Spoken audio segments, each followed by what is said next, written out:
palavra Gênesis quer dizer origem, princípio ou começo.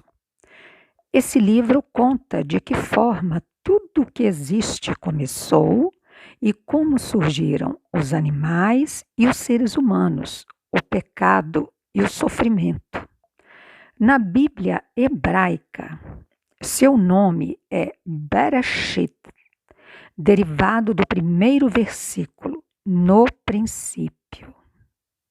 A autoria do livro de Moisés, ela é confirmada no Novo Testamento nas palavras do próprio Senhor Jesus, que estão escritas em João, capítulo 5, versículos 45 a 46. Foi prescrito durante a peregrinação no deserto, por volta do ano 1500 a.C., segundo os mais conservadores. Vou ler para vocês a passagem que está em João, capítulo 5, versículos 45 a 46, às quais Jesus se refere a Moisés como autor do livro. Aqui, João diz as palavras do Senhor Jesus. Como podeis vós crer, recebendo honra uns dos outros e não buscando a honra que vem só de Deus? Não cuideis que eu vos hei de acusar para com o Pai. Há um que vos acusa, Moisés, em quem vós esperais. Porque se vós cresseis em Moisés, creríeis em mim, porque de mim escreveu ele. Mas, se não credes nos seus escritos, como crereis nas minhas palavras?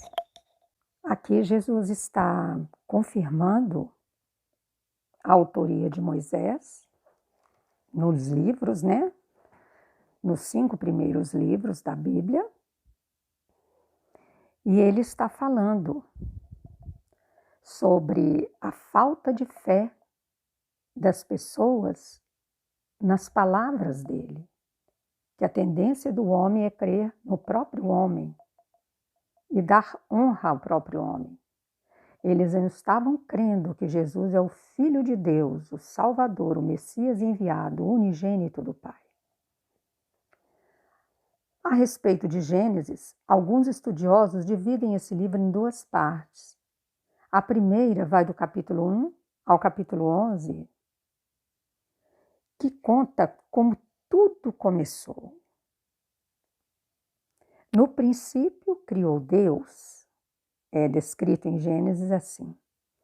A segunda parte, ela vai do capítulo 12 ao capítulo 50, que relata a história dos patriarcas hebreus, que foram Abraão, Isaque, Jacó e seus 12 filhos, que formaram o início das 12 tribos de Israel. Gênesis confirma a criação do universo como um resultado da ação de Deus a partir do nada, chamado ex nihilo, que está em Gênesis 1.1. O Espírito Santo presente no processo da criação do mundo. O Espírito do Senhor pairava sobre o abismo. Gênesis 1, versículo 2. A criação do homem é a imagem e semelhança de Deus. Gênesis 1, versículo 26. O homem como um ser especial superior às demais criaturas. Gênesis 1, versículo 28. A pluralidade divina, Pai, Filho e Espírito Santo. 1, 26. A vinda de um Redentor por meio da própria raça humana, que é a coisa mais linda que o Senhor poderia ter nos oferecido, que é Gênesis 3, versículo 15. A queda do homem pela sua desobediência, onde começam todas as tristezas, doenças e tragédias que vivemos até hoje, no capítulo 3. O sofrimento e a morte como consequência do pecado, capítulo 3, versículos 17 e 19. a transmissão do pecado para toda a raça humana por intermédio de Adão. A partir do capítulo 5, versículo 3. A aliança de Deus com Abraão, capítulos 15 e 17, e assim por diante. Embora muitos tenham buscado negar o sentido literal dos capítulos iniciais de Gênesis, vemos que tanto Jesus quanto os apóstolos colocam todas as narrativas como verdadeiros acontecimentos e eles não falam que isso é apenas uma mera representação ou simbolismo. Muita gente diz que é fictício e não é. A teologia modernista, influenciada pelos avanços científicos do século XIX, tentou reinterpretar ou ignorar completamente muitas narrativas do livro, pois julgavam que estas estariam em desacordo com os conhecimentos científicos, mas a obra permanece como um livro fundamental para o entendimento de toda a teologia cristã. Uma má interpretação deste livro pode alterar drasticamente os fundamentos do cristianismo. E por isso, pessoal, ele não deve ser tratado com negligência. Os capítulos de 1 a 3, principalmente, requerem uma forte análise apologética, visto que muitas seitas e movimentos heréticos fazem interpretações e inferências que são distorcidas a respeito dessas passagens. Existem muitas distorções, os ufólatras, que interpretam o termo Elohim, que significa Deus no plural, como se referindo aos extraterrestres, que além do planeta Terra existem outros planetas e que pode haver vida neles. Eles não leem a Bíblia, né, gente? Que loucura é essa? Vamos ler a Bíblia. Eu vou ler para vocês o capítulo Gênesis. Passem para frente essas informações, convidem aos irmãos, convidem aqueles que creem em Deus para serem considerados filhos de Deus. Para sermos considerados filhos de Deus, precisamos ler, sim, as Sagradas Escrituras, saber interpretá-las, fazer o que está lá, tá bom? Só o que está lá. Não é tirar da nossa cabeça e sair fantasiando, não. Então, os ufólatras interpretam isso. Os mórmons, por exemplo, veem na imagem e semelhança a que Deus se refere uma referência do aspecto físico de Deus. E, além disso, eles defendem a queda do homem como algo positivo para a humanidade. Então, é importante que o homem tenha sofrido a queda para que ele alcance a divindade. Isso é um absurdo, porque o homem foi feito à imagem e semelhança de Deus, segundo o caráter de Deus. Os adventistas, eles usam o descanso de Deus no 7º dia como argumento para a guarda do sábado.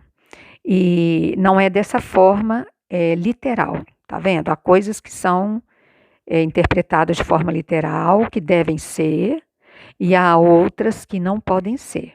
Veremos isto nas passagens e há muitas referências a respeito.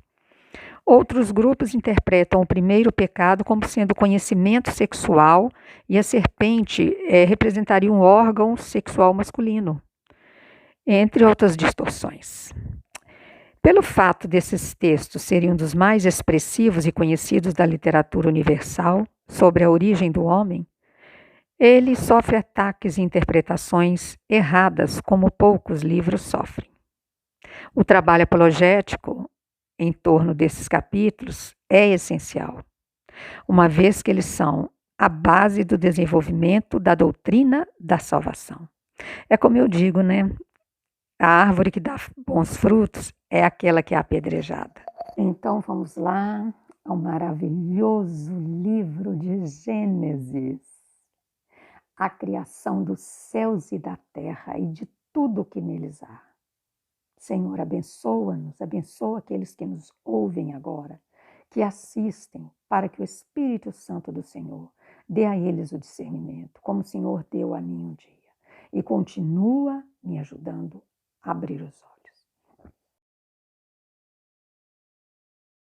No princípio, criou Deus os céus e a terra. Prestem atenção, gente. Deus criou os céus. Está no plural a palavra. A terra, porém, estava sem forma e vazia. Havia trevas sobre a face do abismo, e o Espírito de Deus pairava por sobre as águas. Disse Deus: haja luz, e houve luz. E viu Deus que a luz era boa, e fez separação entre a luz e as trevas. Chamou Deus a luz dia, e as trevas noite. Houve tarde e manhã. Esse foi o primeiro dia. E disse Deus: haja firmamento no meio das águas, e separação entre águas e águas. Fez, pois, Deus o firmamento, e separação entre as águas debaixo do firmamento e as águas sobre o firmamento. E assim se fez.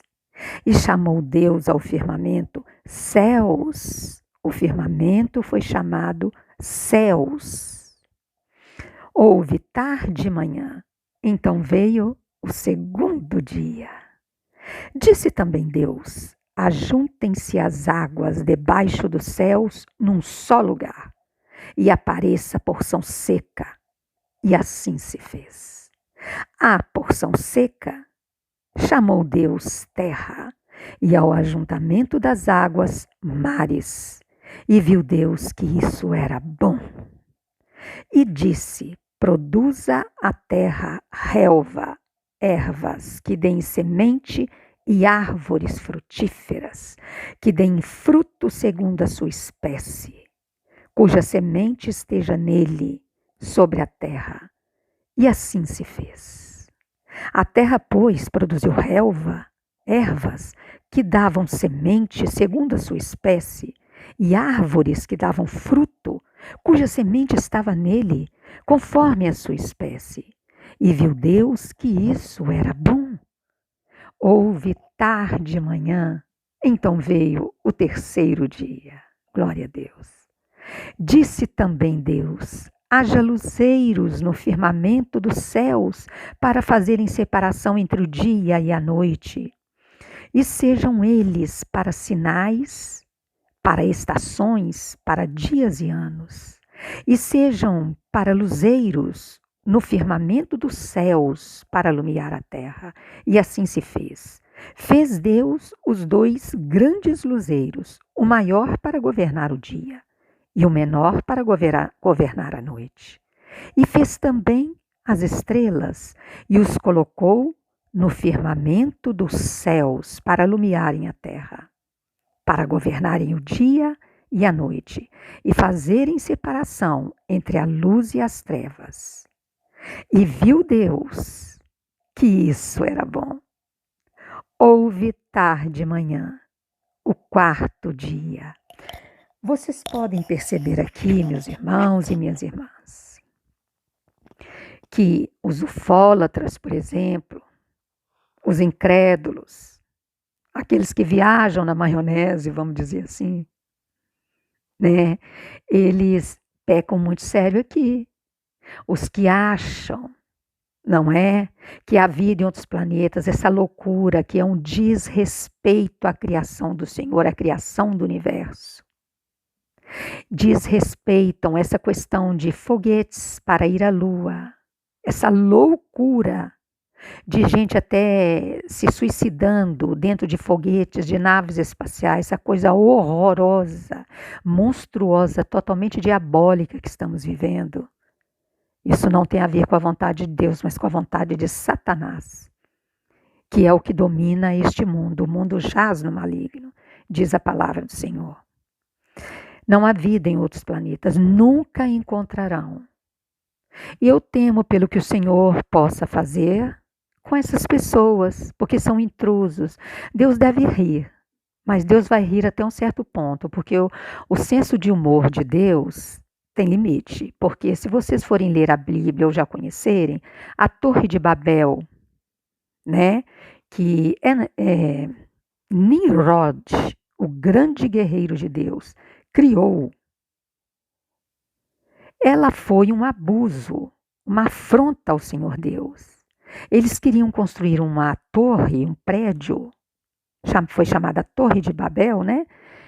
Para poder chegarem ao céu. Essa ideia de querer chegar aos céus e conhecer o infinito, o invisível, o secreto, ela é uma ideia diabólica, demoníaca, que veio desde a queda do anjo Lúcifer. Ele quis ser maior que Deus. Ele quis conhecer os mistérios do Senhor e assentar-se no seu trono. Imaginem se nós não tivéssemos esse Deus maravilhoso e piedoso, forte, onipotente, onipresente, onisciente. Se Satanás tivesse vencido a guerra e o nosso Deus fosse ele. Temos que agradecer todos os dias. Então, aos ufólatras de plantão, nosso respeito por seus estudos e ilusões, e a todos cientistas e que vão às loucuras para invadirem a Lua, arrancarem pedaços da Lua, irem a Marte, irem a tudo quanto é lugar, e aqueles que vivem repetindo por aí com vozes graves: precisamos cuidar da nossa evolução, porque o planeta Terra precisa evoluir, precisa andar. O planeta Terra tem que caminhar, tem que andar. Andar para onde eu não sei, né? Porque Deus é que comanda tudo, não é isso? Ele não vai andar para lugar nenhum. Tudo está no seu devido lugar. Deus conhece cada estrela por seu nome. Então, gente, não adianta ter curso superior, tem que estudar a Bíblia, tem que ter comunhão com Deus. Se for incrédulo à palavra do Senhor, afastado de Deus, não adianta, gente. Cuidado com a salvação. Disse também Deus: povoem-se as águas de enxames de seres viventes, e voem as aves sobre a terra, sob o firmamento dos céus. Criou, pois, Deus os grandes animais marinhos e todos os seres viventes que rastejam, os quais povoavam as águas segundo as suas espécies, e todas as aves segundo as suas espécies. E viu Deus que isso era bom. E Deus os abençoou, glória a Deus, dizendo: sede fecundos, multiplicai-vos e enchei as águas dos mares, e na terra se multipliquem as aves. Houve tarde e manhã, e a criação do quinto dia. É maravilhoso tudo isso, gente. Disse também Deus: produz a terra seres viventes conforme a sua espécie, animais domésticos, répteis e animais selváticos, segundo a sua espécie. E assim se fez. E fez Deus os animais selváticos segundo a sua espécie, e os animais domésticos conforme a sua espécie, e todos os répteis da terra conforme a sua espécie. E viu Deus que isso era bom. Também disse Deus: façamos o homem à nossa imagem, conforme a nossa semelhança. Tenha ele domínio sobre os peixes do mar, sobre as aves dos céus, sobre os animais domésticos, sobre toda a terra e sobre todos os répteis que rastejam pela terra. Esse é o versículo 26 do capítulo 1 de Gênesis. Agora o 27. Criou Deus, pois, o homem à sua imagem, a imagem de Deus o criou. Homem e mulher os criou. E Deus os abençoou, ó glória, e lhes disse: sede fecundos, multiplicai-vos, enchei a terra e sujeitai-a, dominai sobre os peixes do mar, sobre as aves dos céus e sobre todo animal que rasteja pela terra. E disse Deus ainda: eis que vos tenho dado todas as ervas que dão semente e se acham na superfície de toda a terra, e todas as árvores em que há fruto, que dê semente. Isso vos será para mantimento, e a todos os animais da terra, e a todas as aves dos céus, e a todos os répteis da terra, em que há fôlego de vida, toda a erva verde lhes será para mantimento, e assim se fez. Viu Deus tudo quanto fizera, e eis que era muito bom. Houve tarde e manhã, e criou-se o sexto dia. Podemos perceber aqui, sutilmente ou claramente, não é, gente? que Deus nos fez vegetarianos e aos animais também, né? Eu acho que ele não gostaria que uns comessem a carne dos outros, né? Se vocês voltarem aí nos versículos 29 e 30, vocês vão ver que o Senhor nos deu as ervas como mantimento. As ervas, os frutos das árvores e os animais também. Assim, pois, agora no capítulo 2 de Gênesis, versículo 1, foram acabados os céus e a terra e todo o seu exército. Havia anjos, né, gente? Todo o seu exército. E havendo Deus terminado no dia 7º a sua obra que fizera, descansou nesse dia de toda a sua obra que tinha feito. E abençoou Deus o dia 7º e o santificou, porque nele descansou de toda a obra que como Criador fizera. Esta é a gênese dos céus e da terra, quando foram criados, quando o Senhor Deus os criou. Não havia ainda nenhuma planta do campo na terra, pois ainda nenhuma erva do campo havia brotado, porque o Senhor Deus não fizera chover sobre a terra, e também não havia homem para lavrar o solo. Mas uma neblina subia da terra e regava toda a superfície do solo. Então formou o Senhor Deus ao homem do pó da terra, que coisa linda! E lhe soprou nas narinas o fôlego de vida. E o homem passou a ser alma vivente. Prestem bem atenção nessa expressão, gente. E o homem passou a ser alma vivente. Recebemos o sopro da vida. E plantou o Senhor Deus um jardim no Éden, na direção do Oriente, e pôs nele o homem que havia formado. Do solo fez o Senhor Deus brotar toda sorte de árvores agradáveis à vista e boas para alimento, e também a árvore da vida no meio do jardim, e a árvore do conhecimento do bem e do mal.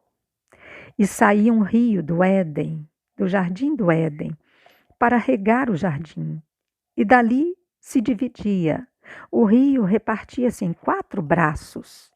O primeiro chama-se Pison, é o que rodeia a terra de Havilá, onde há ouro.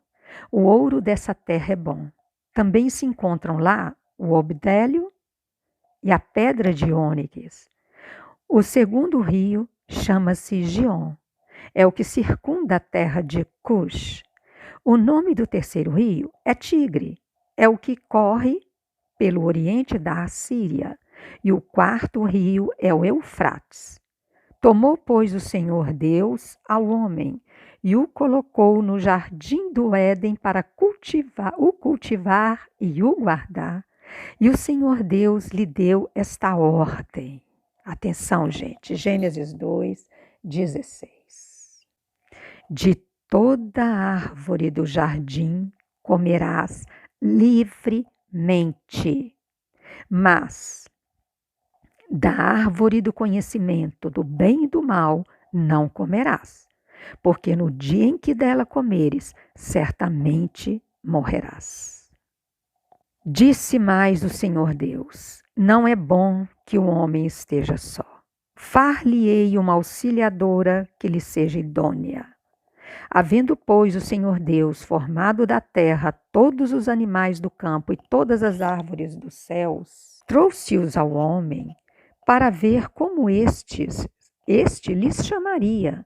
E o nome que o homem desse a todos os seres viventes, esse seria o nome deles. Deu nome o homem a todos os animais domésticos, às aves dos céus e a todos os animais selváticos. Para o homem, todavia, não se achava uma auxiliadora que lhe fosse idônea. Ele não se identificava com nenhuma das criaturas. Então o Senhor Deus fez cair pesado sono sobre o homem, e este adormeceu. Tomou uma das suas costelas e fechou o lugar com carne. E a costela que o Senhor Deus tomara ao homem, transformou-a numa mulher e lhe a trouxe. E disse o homem: esta, afinal, é osso dos meus ossos e carne da minha carne. Chamar-se-á varoa, porquanto do varão foi formada, foi tomada.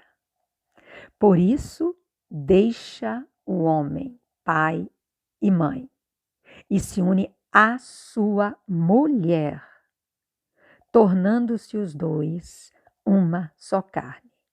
Deixa o homem pai e mãe e se une à sua mulher, tornando-se os dois uma só carne. Ora, um e outro, o homem e sua mulher, estavam nus e não se envergonhavam.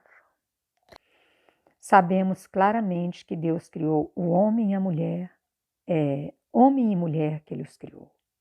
E toda a palavra do Senhor tem que ser respeitada, porque a Bíblia diz: a palavra do Senhor é a mesma, Deus é o mesmo, ontem, hoje e sempre. Porque Jesus disse: aqueles que acreditarem em mim serão salvos e que obedecerem a minha palavra. O nosso corpo, os nossos desejos carnais pedem coisas erradas. Nós temos que brigar contra a nossa carne. Porque quem quer que a gente erre são as potestades nas regiões celestiais. O diabo nos tenta, por isso oramos no Pai Nosso: Senhor, não nos deixeis cair em tentação. Só há um caminho. O Senhor não pediu o celibato de ninguém. Ele não pediu. Mas aquele que der conta de levar uma vida sem cometer atos ilícitos, fique solteiro. Mas aquele que não der conta, case-se. Nós temos que vigiar e orar. Nós temos que todo dia buscar a justificação e a santificação em Jesus Cristo. Ele deixou claro aqui o que tem que fazer. Ele instituiu o casamento aqui entre homem e mulher. Está instituído aqui. Não tem uma terceira opção. Se alguém está querendo caminhar contra a vontade de Deus, porque ele é bonzinho, porque Deus ama a todos, não faz acepção de pessoas, Deus não faz acepção de pessoas, mas você vai pagar pelas suas escolhas, pelos seus atos, vai colher os frutos. Tá bom? Então vamos refletir sobre isso, vamos ficar por aqui. Shalom!